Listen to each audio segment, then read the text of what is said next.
کی آپ نے آج پریس کانفرنس دیکھی اس میں بڑا ہمیں ایک تحمل صبر ایک نظر آیا، لیکن باتیں بڑی عام باتیں کی DGISPR نے، جو یہ بات کی کہ چند لوگ ہمیں اشتعال دلا کر آپس میں لڑانا چاہتے ہیں، یہ انہی عناصر انہی بیرونی قوتوں کی طرف اشارہ ہے۔ عوریہ صاحب جو پاکستان میں ہمیشہ جو ہے نا وہ امن کو خراب کرنا چاہتے ہیں، پاکستان کو ڈی سٹیبلائز کرنا چاہتے ہیں، اور بڑی ہمیں ایک بڑا زبردست انہوں نے بڑے اچھے طریقے سے جواب دیا کہ یہ کوشش کامیاب نہیں ہوگی اداروں کو آپس میں لڑانے کی۔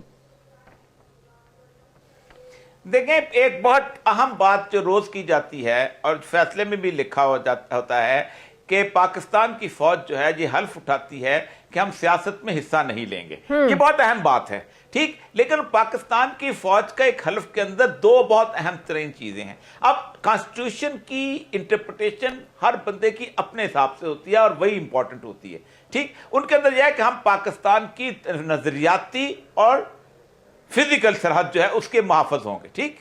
اب مسئلہ یہ ہے کہ نظریاتی سرحد تو اس ٹی وی کے اندر بھی موجود ہے، ٹھیک، اس کا مطلب یہ ہے کہ آپ وہ سمجھتے یہ ہیں کہ ہم پاکستان کے دفاع کو باہر سے، کیونکہ ظاہر بات ہے جب آپ اندرونی طور پر دفاع نہیں کر رہے ہوتے تو آپ بیرونی دشمن کو انٹر ہونے کی اجازت دیتے ہیں۔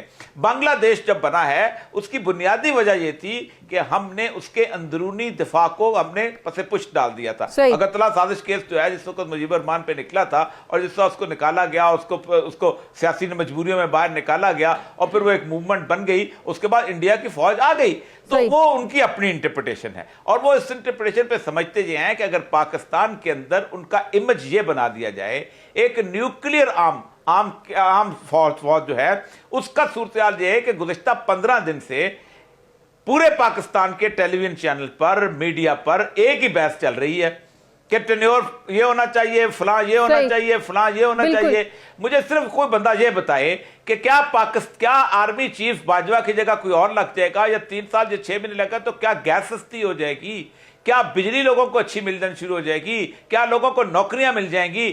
آپ نے پاکستان کی پوری جسے کہتے ہیں قوم کو الجھا کے رکھا ہوا ہے۔ آج مشرف کا جو آج فیصلہ اگر 1 سال اور لیٹ ہو جاتا تو کیا ہو جاتا، قیامت آ جاتی۔ آخری سوال عوریہ صاحب، جس طریقے سے حکومت بھی کھل کر سامنے آ گئی ہے، آج حکومتی وزراء نے بھی پریس کانفرنس جو کی ہے اور سپریم جوڈیشل کاؤنسل میں ریفرنس دائر کرنے کا اعلان کیا ہے، اپیل میں جانے کا اعلان کیا ہے، اس سارے پروسیس کے بعد آپ کو لگتا ہے یہ جو کنوکشن ہے، یہ جو فیصلہ یہ سٹینڈ کرے گا؟ دیکھیں یہاں دیکھنا ہوگا کہ آگے ہماری عدلیہ کس صورتحال میں لیتی ہے۔ جوڈیشری کو سین، میں ایک آخری بات یہاں کرنا چاہتا ہوں، پاکستان کی جو عدلیہ کی تاریخ ہے وہ انتہائی شرمناک تاریخ رہی ہے۔ دنیا کے سیاستدان بھی بتا دے گا میری یہ کنٹریبیوشن ہے، کوئی کہے گا میں نے موٹر وے بنائی، کوئی کہے گا میں نے یہ جدوجہد کی، فوج والے کہیں گے کہ جب میں ایوب خان کے زمانے میں ترقی کی، لیکن آپ تو 1958 سے لے کے آخر تک آپ نے اپنے لوگوں کو کیوں ٹرائی نہیں کیا؟ آپ کے تو آج کے کتنے آپ کے چیف جسٹس ہیں کہ جنہوں نے فوج کا ساتھ دیا تھا اور جنہوں نے مشرف کو کہا تھا کہ تم جناب امینڈمنٹ بھی آپ کر سکتے ہو، آپ نے ان کو ٹرائی کیوں نہیں کیا؟ آپ نے تو آخری جو ڈوگر ہے، آخری فکرہ سنا دیتا ہوں، ڈوگر کو آپ نے اس کے کہا کہ یہ غلط کام کیا، اس نے مشرف کی حلف لیا، اور آج وہ پینشن بھی لے رہا ہے، صحیح، بالکل صحیح، آج وہ اس کا بلو پاسپورٹ بھی موجود ہے، بالکل صحیح، آپ کے گان بین بھی موجود ہیں۔ اس کا مطلب یہ ہے کہ آپ دنیا کو ثابت کرنا چاہتے ہو کہ اگر کہ پین تمہارے ہاتھ میں اگر ہوگا تو تمہارا ساتھی بچ جائے گا۔ صحیح، بہت بہت شکریہ عوریہ مقبول جان صاحب، تجزیہ کار ہمارے ساتھ ہیں۔ ناظرین مجھے پروگرام میں ایک بریک لینی ہے، واپس آتے ہیں ایک چھوٹے سے وقفے کے بعد۔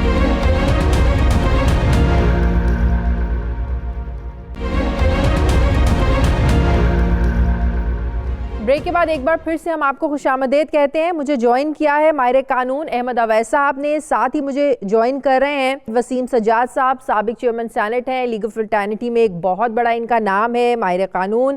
السلام علیکم میرے دونوں مہمانوں کو۔ جسٹس صاحب میں آپ سے پہلے شروع کرتی ہوں۔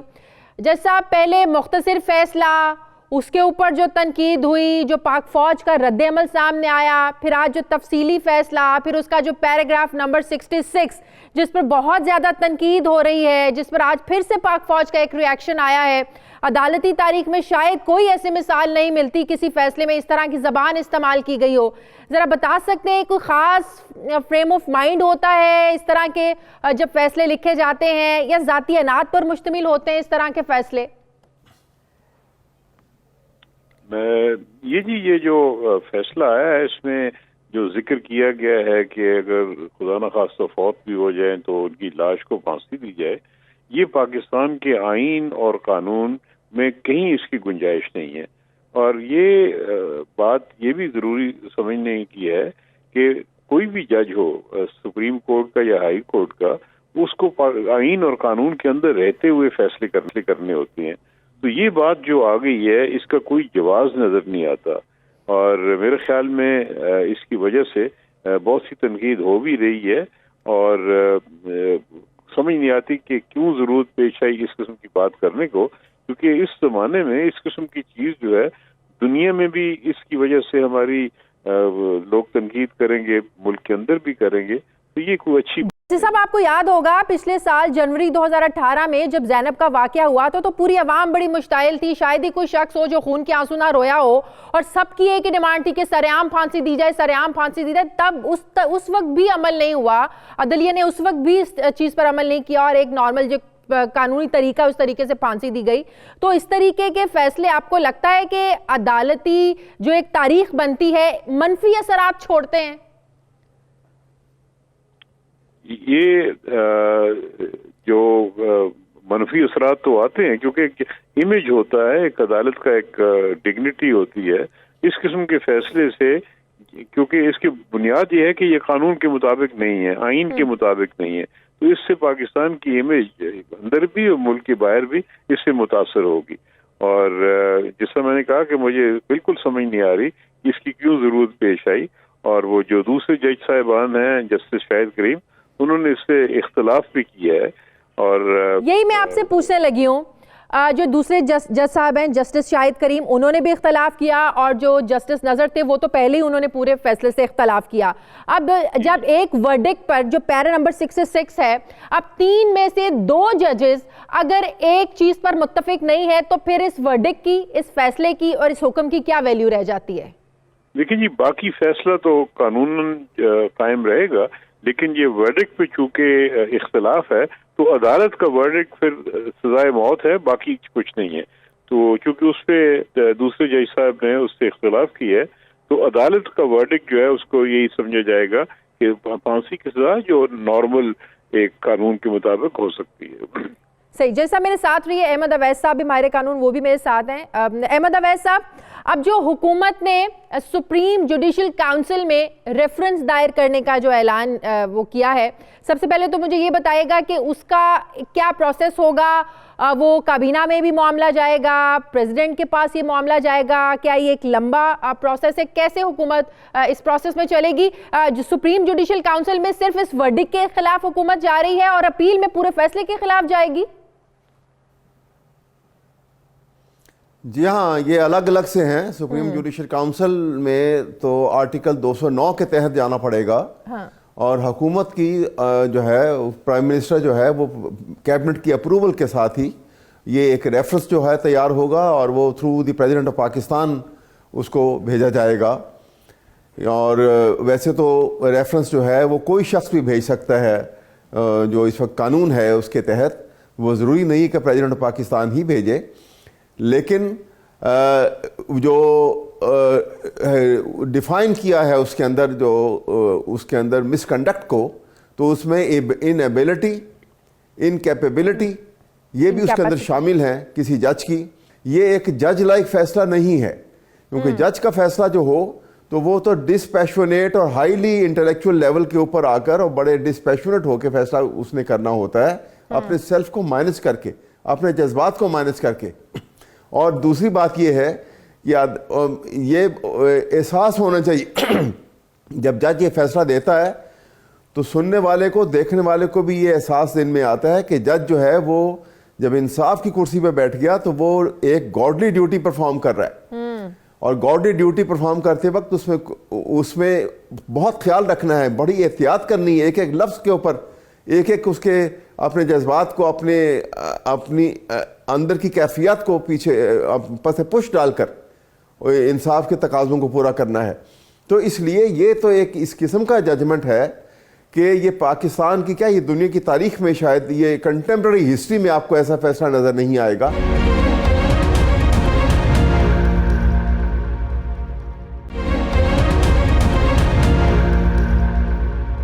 ایسے کیسز میں جب حکومت نے کی طرف سے ظاہر ہے پروسیکیوشن ہونی ہے، استغاثہ کی طرف سے جو ہے وہ کارروائی ہونی ہے، اور حکومت اسی فیصلے کے خلاف چلی جائے، اپیل میں چلی جائے، سپریم جوڈیشل کاؤنسل میں ریفرنس دائر کرنے کے لیے چلی جائے، ایسی بھی کوئی مثال ملتی ہے؟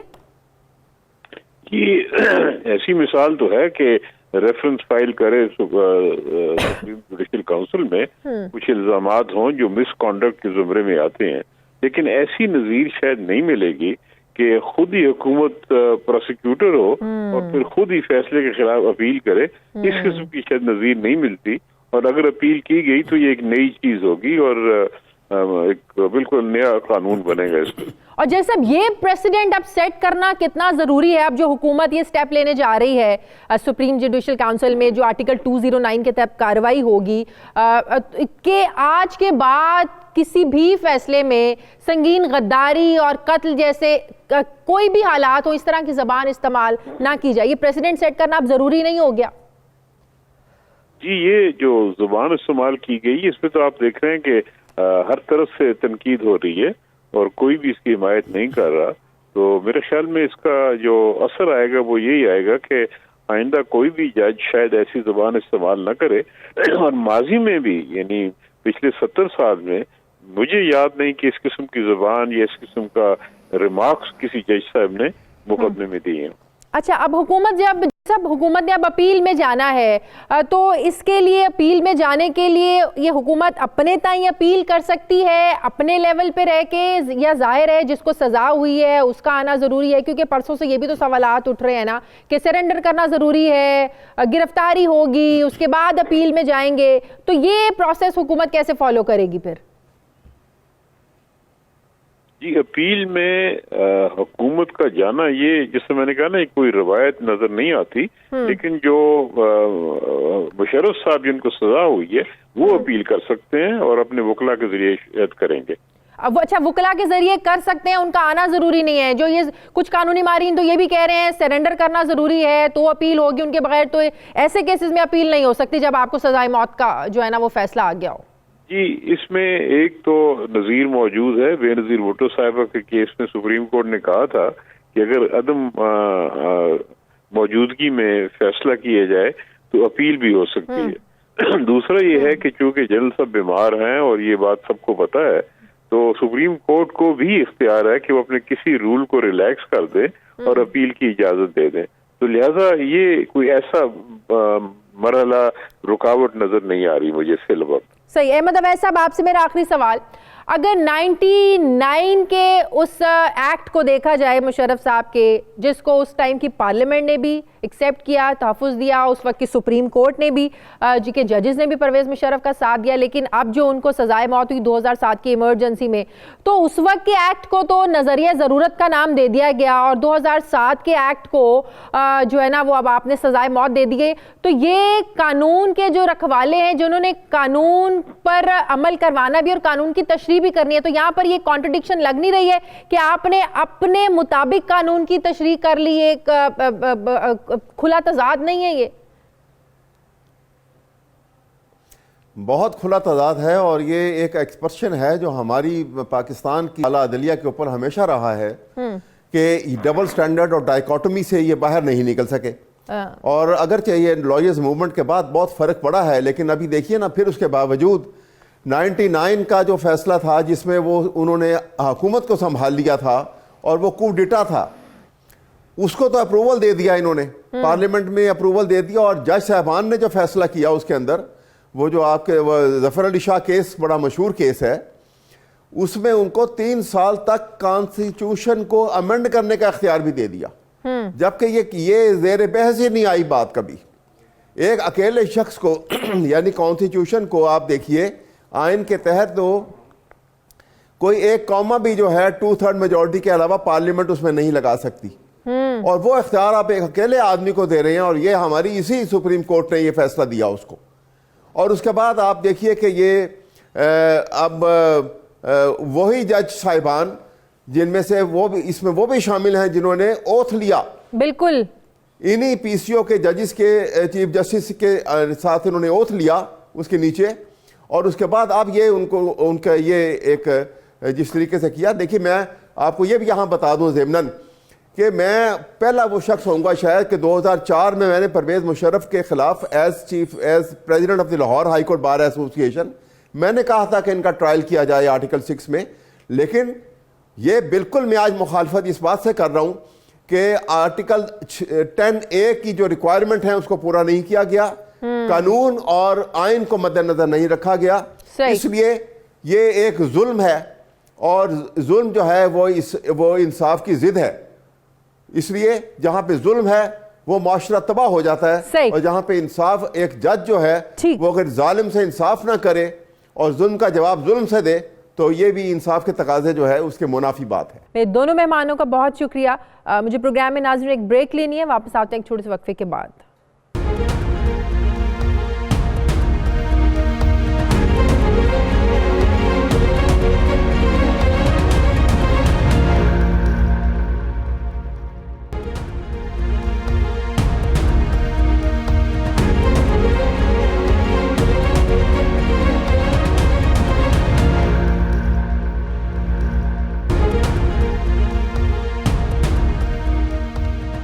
بریک کے بعد ایک بار پھر سے آپ کو خوش آمدید کہتے ہیں. دفاعی تجزیہ کار ایئر مارشل ریٹائرڈ شاہد لطیف صاحب نے مجھے جوائن کیا. السلام علیکم, بہت شکریہ شاہد لطیف صاحب آپ کا. شاہد لطیف صاحب, سب سے پہلے تو میں ریئیکشن آپ سے لینا چاہوں گی, یور ریئیکشن جو آج تفصیلی فیصلہ آیا ہے اسپیشلی آن جو 66 پیراگراف ہے جس میں وہ زبان استعمال کی گئی جو شاید عدالتی تاریخ کے کسی بھی فیصلے میں نہیں کی گئی. دیکھیں جی, میں سمجھتا ہوں بہت ہی افسوسناک دن ہے ہمارے لیے, اور میں یہ بھی سمجھتا ہوں کہ اس سے دنیا بھر میں ہماری جگ ہنسائی ہوئی ہے, جہاں ہماری اعلیٰ عدلیہ اور اس کے جو جج صاحب ہیں انہوں نے ایسی زبان استعمال کی جو جیسے آپ نے کہا کہ اس سے کوئی صحیح ذہنی جو صلاحیت ہے اس کی عکاسی نہیں ہوتی. قانون, آئین, تہذیب اور کوئی بھی زاویہ آپ لے لیں, ہماری شریعت کسی بھی زاویے میں یہ جو زبان ہے وہ موضوع نظر نہیں آتی. تو لہٰذا ابھی تو ہم اسی بحث سے فارغ نہیں ہوئے تھے کہ شارٹ آرڈر جو ہے اس کے اوپر بھرپور بحث ہو رہی تھی کہ کیا اس میں جو وکٹم ہیں, ایکیوزڈ ہیں جنرل مشرف, ان کو وہ حقوق ملے جو کہ ان کا حق تھا. تو جواب نفی میں آ رہا تھا. الٹا پرویز مشرف ہمدردی کے حقدار بن گئے ہیں. الٹا ہمدردی اب ظاہر ہے ہر طرف سے اتنا کنڈیم کیا جا رہا ہے. دیکھیں قدرتی بات ہے کہ جب آپ اتنی غلطیوں پہ غلطیاں کریں گے تو پھر وہ ہمدردی کے حقدار تو بنیں گے. یہ تو بات طے ہے کہ جس کسی نے غلطی کی ہے اس پر جو مقدمہ بنتا ہے آرٹیکل 6 کے تحت وہ چلنا چاہیے تھا. مگر اس کے ساتھ ساتھ جس شخص کے خلاف آپ آئین کی خلاف ورزی کے تحت اس کو سزائے موت دے رہے ہیں, آپ خود آئین کی وہ خلاف ورزی کر رہے ہیں کہ کم از کم جو قانون کے پاسبان ہیں ان سے تو آپ ان غلطیوں کی توقع نہیں رکھتے. اگر وہ وہاں پہ یہ لکھا ہوا ہے کہ جی جو معاون تھے اور جو جی میں وہ اسی طرف آ رہی ہوں, آج بھی مدد کی ڈیٹیل ججمنٹ میں ہی لکھا گیا ہے کہ ان لوگوں کے خلاف بھی کارروائی ہونی چاہیے جنہوں نے پرویز مشرف کو مفرور کروایا. تو آپ جانتے ہیں جب مشرف ملک سے باہر گئے تھے تو نواز شریف کی حکومت تھی, تو یہ سلسلہ کہاں جا کے رکے گا؟ اور وہ تو آج لندن بیٹھے ہوئے اپنے علاج کے لیے. یہ سلسلہ, اور پھر یہ بھی دیکھیں نا کہ ایبسینشیا میں ٹرائل ہونا, یہ جو اتنے سارے خاندان کے لوگ نواز شریف صاحب کے باہر بیٹھے ہوئے ہیں جو عدالتوں کو جو چاہیے وہ واپس آنے سے انہوں نے انکار کیا. اس کا بھی جواز دے دیا, انہوں نے کہا کہ آئین میں گنجائش ہے. جسٹس سیٹھ وقار نے لکھ دیا کہ آئین میں گنجائش ہے کہ اگر مجرم جو ملزم ہے وہ ڈر سے بھاگ رہا ہو عدالتی کارروائی سے تو آئین میں گنجائش ہے کہ اس کی غیر موجودگی میں آپ مقدمہ اس طریقے سے چلا سکیں, سزا سنا سکیں.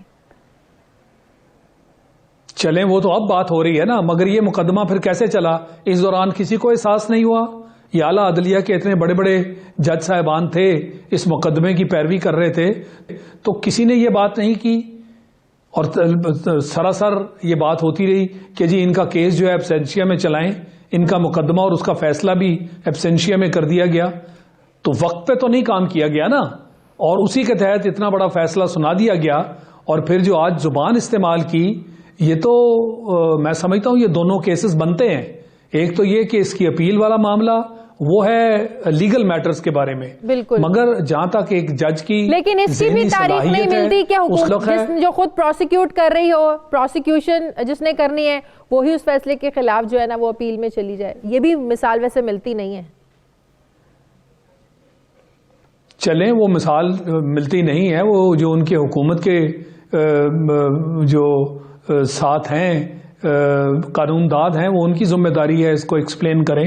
مگر جہاں تک سپریم جوڈیشل کونسل میں جانے کا تعلق ہے، میں سمجھتا ہوں، میں ذاتی طور پر اس کو سپورٹ کرتا ہوں، کیونکہ جو اتنے بڑے عہدے پر جج صاحب ہوں اور اتنی بڑی عدالت کو ریپرزینٹ کر رہے ہوں، ان کے ہاتھ میں تو ہزاروں ایسے اور لوگوں کے بھی کیسز ہوں گے جہاں اگر اس طرح کی ذہنی جو ان کی حالت ہے اس کا ادراک کیا جائے تو وہ بڑے سارے لوگ جو ہیں اس سے نقصان اٹھائیں گے.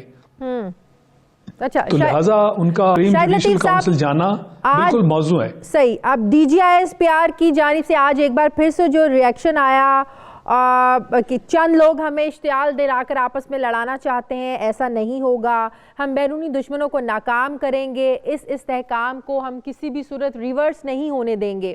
اب بھی جو پرسیپشن اب کھل کے سامنے آ رہی ہے کہ یہ بیرونی دشمن کی طرف ظاہر ہے کھل کر اب اشارہ کیا جا رہا ہے کہ ہمارے اداروں کو آپس میں لڑانے کی کوشش کی جا رہی ہے. جی بالکل، اس میں تو کوئی دو رائے نہیں ہونی چاہیے کہ ہمارا وہ دشمن جو روایتی جنگ میں بار بار ہم سے منہ کی کھا چکا، اب اس کو نظر آ گیا کہ جی روایتی نہیں، یہ تو ہائیبرڈ وارفیئر ہے جس کے تحت آپ پر تابڑ توڑ حملے کیے جا رہے ہیں، اور خاص کر آپ کی جو ملٹری ہے، آپ کی افواج جو ہیں وہ آپ کا سینٹر آف گریوٹی ہیں، ان کو بیچ میں لپیٹ لیا جانا اور ہمارے ہی لوگوں کو اس کام کے لیے استعمال کرنا. اب یہ چیزیں تو کھل کر سامنے آ گئی نا. جیسے D G I S P R نے کہا کہ ان کے خدشات جو ہیں وہ تو بالکل اب آج کے فیصلے کے بعد صحیح ثابت ہو رہے ہیں. صحیح. تو آپ کو لگتا ہے کہ یہ اب جو فیصلہ ہے یہ کنوکشن ہے، جس طرح اب ظاہر ہے حکومت بھی بالکل ایک کھل کر سامنے آ گئی ہے، اپیل میں جائے گی، جوڈیشل کمیشن میں اب ریفرنس سپریم جوڈیشل کمیشن میں دائر ہوگا، تو اب یہ فیصلہ آپ کو لگتا ہے کہ جو کنوکشن اب یہ سٹینڈ کرے گی؟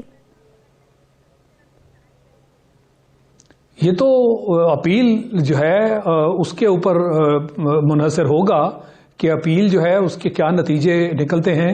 اور دوسری بات، اگر سپریم جوڈیشل کونسل جو ہے وہ ان جج صاحب کے خلاف فیصلہ دے تو پھر ان کا جو فیصلہ ہے وہ تو کسی صورت اس کو ہولڈ نہیں کیا جا سکتا. یہی میں آپ سے پوچھنے لگی تھی، پھر اس فیصلے کی ویلیو نہیں رہ جائے گی نا اگر امپیچمنٹ اس طریقے سے ہو جاتی ہے، اس پروسیس کو فالو کیا جاتا ہے، پھر کیا ویلیو رہے گی اس فیصلے کی؟ فیصلہ تو ریورس ہو جائے گا آٹومیٹیکلی. نہیں، اس کی تو ویلیو خود بخود ختم ہو جائے گی.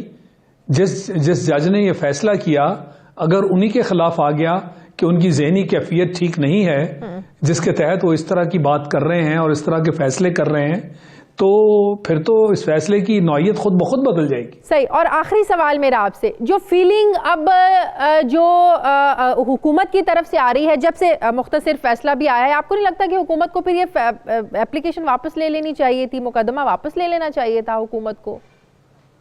جس طرح آپ دیکھیں نا، حکومت بھی بات کری ہے اداروں کو جوڑنے کی ضرورت ہے، فاصلے بڑھ رہے ہیں، تو حکومت کو تو پھر یہ واپس لے لینا چاہیے تھا، کیس ہی واپس لے لینا چاہیے تھا. نہیں، مگر بات یہ ہے نا کہ ایک طرف تو میں کہہ رہا ہوں اور میں اس سے اتفاق کرتا ہوں کہ جو جرم ہوا ہے اس کا مقدمہ چلنا چاہیے تھا، پر جس طریقے سے مقدمہ چلایا گیا اس پر سوالیہ نشان ہے. تو اگر حکومت نے یہ واپس نہیں لیا، اگر وہ واپس لیتی تو اس کا تو یہ مطلب تھا کہ جی وہ حکومت جو ہے خود اس چیز پر کھڑی ہو جائے کہ ان کے مطابق یہ جرم نہیں ہے. وہ تو حکومت کے ایکٹ تو یہی بتا رہے ہیں نا، حکومت تو یہی بتا رہے ہیں، جس طریقے سے پروسیکیوشن ٹیم کو فارغ کیا گیا اور جس طریقے سے اسلام آباد ہائی کورٹ کو کہا گیا کہ خصوصی عدالت سے کہیں کہ ابھی فیصلہ جاری نہ کیا جائے، اور اب فیصلہ آنے کے بعد جو کہا جا رہا ہے کہ اداروں کو نہ لڑانے کی کوئی سازش ہے یا فاصلے بڑھے، ایکٹ تو یہی بتا رہے تھے کہ حکومت نہیں چاہ رہی تھی کہ یہ معاملہ آگے چلے. دیکھیں اس کے اندر ان کی کچھ وجوہات تھی نا کہ وہ ان کو نظر آ رہا تھا کہ مقدمہ کس طریقے سے چلایا جا رہا ہے، اس پر ان کے شک و شبہات تھے اس کے تحت یہ ساری بات چیت ہو رہی تھی. اور وہ جو ٹیم کے بدلنے کی آپ نے بات کی, وہ تو ٹیم بدل کر وہ پرانی ٹیم تھی جو پچھلے وقت اور پچھلی حکومت کے ساتھ تھی, تو اس ٹیم کو بدلنا چاہتے تھے. اس میں بھی جو ہماری جوڈیشری ہے اس کی طرف سے اسی لیے کہہ رہے ہیں کہ بڑی اجلت میں یہ فیصلے کیے گئے, اور وہ انہوں نے بھی اجلت کا اظہار کیا, اور اس ٹیم نے وقت مانگا تیاری کے لیے, اس کو ٹیم کو وہ ٹائم بھی نہیں دیا گیا. تو لہٰذا یہ ساری کی ساری چیزیں میں سمجھتا ہوں آئین اور قانون کے خلاف ہوئیں, اور یہی المیہ ہے کہ آپ ایک طرف آئین کی خلاف ورزی کا مقدمہ سن رہے ہیں, اور جو مقدمہ جس طرح چلایا جا رہا ہے اس میں آئین اور قانون کی خلاف ورزی خود عدلیہ کر رہی ہے. ٹھیک ہے, بہت بڑھیا. شاہد لطیف صاحب میرے ساتھ تھے. ناظرین, ہمارے آج کے پروگرام کا ایڈیٹوریل. ناظرین, وزیراعظم عمران خان نے گزشتہ مہینے افریقی ممالک کے سفراء کی 2 روزہ کانفرنس سے خطاب کیا, اور اس خطاب کے دوران انہوں نے یہ بات کی تھی کہ بہت سے ممالک میں ہمارے پریس اتاشی مؤثر کردار ادا نہیں کرتے, اور اس پر غور کیا جا رہا ہے کہ ہمارے بیرون ملک موجود جو پریس اتاشی ہیں جو وزارت اطلاعات و نشریات کے افسران کی بجائے کہ وزارت خارجہ سے منسلک افسران ہونے چاہیے, کیونکہ وہ لوگ وہاں کے معاملات کو زیادہ بہتر طریقے سے سمجھتے نہیں ہیں, اور ان کی کوشش ہوتی ہے کہ اپنے بچوں کو اچھے اچھے اسکولوں میں صرف پڑھایا جائے. ذرا سنیے پرائم منسٹر نے کیا بات کی تھی. ہمارا جو پریس آفیسز ہیں وہ صحیح طرح فنکشنل نہیں ہے. میں یہ میری بڑی اسٹرانگ اس پہ ریکمنڈیشن ہے کہ جو فورن ہماری پریس ہوتی ہے وہ افیلیٹڈ ہو فورن آفس کے ساتھ, external press rather than information ministry کے ساتھ, کیونکہ فورن آفس کے ساتھ اس کی نیچرل لنکیج ہے. جب وہ انفارمیشن منسٹری میں آ جاتی ہے, انفارمیشن منسٹری تو ملک میں ڈے ٹو ڈے افیئرز کو ڈیل کرتی ہے. جو وہاں باہر کا نیوز ہے, باہر کا جو آپ, اور بڑی اچھی سجیشنز, آپ کی اتنی لمبی پریزنٹیشن تھی اس میں بڑی اچھی سجیشنز تھی, لیکن اس میں ایک یہ تھی کہ کمیونیکیشن پتہ تو چلے لوگوں کو یہاں کہ افریقہ کیا ہے. یہاں زیادہ تر لوگوں کو یہی نہیں آئیڈیا, کہ اس لیے تو جو جاتا ہے وہ 3-4 کیپٹلز میں چلا جاتا ہے. وہ پریس آفیسز بھی مجھے پکا یقین ہوگا جو فورن جو ہماری پریس اٹیچیز ہوتے ہیں وہ بھی سارے جاتے ہیں وہ یورپین کیپٹلز میں, یا وہاں کے بچے ان کے پڑھ جائیں وغیرہ. ان کو کوئی کنسرن نہیں ہوتا کہ ان کا ایکچولی بہت ہی امپورٹنٹ فنکشن ہے ہمارے فورن یہ جو میڈیا سینٹرز ہوتے ہیں. لیکن اب خبر یہ ہے کہ اس کانفرنس میں دی جانے والی جو حکومت نے جو سجیشنز تھیں اس سے حکومت نے کوئی استفادہ حاصل نہیں کیا, اور ایک بار پھر سے وزارت اطلاعات و نشریات نے ایک نوٹیفیکیشن جاری کیا ہے جس کے مطابق بیرون ملک سے پریس آفیسرز کی تعیناتی کے لیے انٹرویوز کا انعقاد اب 1 جنوری 2020 کو جو ہے نا وہ انہوں نے انٹرویوز رکھے ہوئے ہیں, اس کا انعقاد ہونے جا رہا ہے. اس سے پہلے بیرون ملک پریس آفیسرز کی تعیناتی کے لیے ٹیسٹ کا انعقاد اکتوبر میں کیا گیا تھا, لیکن تاحال ابھی تک اس کا رزلٹ بھی سامنے نہیں آیا, جس پر بیوروکریسی میں یہ تشویش بھی ہے, یہ خدشات بھی ہیں کہ شاید من پسند لوگوں کو نوازنے کی تیاری ہو رہی ہے. جبکہ سوال یہ بھی پیدا ہوتا ہے کہ کیا وزیر اعظم کو اب اس معاملے پر آگاہ کر دیا گیا ہے کہ انٹرویوز جو ہیں وزارت اطلاعات کرنے جا رہی ہے, اور جو آفیسرز ہوں گے, جو پریس اٹاشی آپ نے رکھنے ہیں, یہ وزارت اطلاعات نہیں فورن جو منسٹری کے آفیسرز ہوں گے ان کی جانب سے جو لوگ رکھے جائیں گے. اس معاملے پر بیوروکریسی کے اندر ایک بے چینی پائی جا رہی ہے. وہ چاہ رہے ہیں کہ اس معاملے میں انہیں کلیئر کیا جائے. کافی تحفظات ہیں, وہ کہہ رہے ہیں کہ اگر انٹرویو دینے کے بعد وزیر اعظم اس عمل کے خلاف ایکشن لے لیں تو پھر جو پوسٹیں ان کا مستقبل کیا ہوگا, اور پریس اٹاشیز وزارت اطلاعات سے لیے جائیں گے, وزارت خارجہ سے لیے جائیں گے. اس معاملے میں بیوروکریسی کے اندر بہت زیادہ تذبذب پایا جا رہا ہے. اس معاملے کو کلیئر کرنے کی ضرورت ہے. ناظرین, یہ تھا ہمارا آج کا پروگرام کے لیے آپ ہمیں فیڈ بیک ضرور دیجیے گا. اپنا خیال رکھیے گا. میری آپ سے ملاقات ہوگی اگلے ہفتے. مجھے اجازت دیجیے. اللہ حافظ.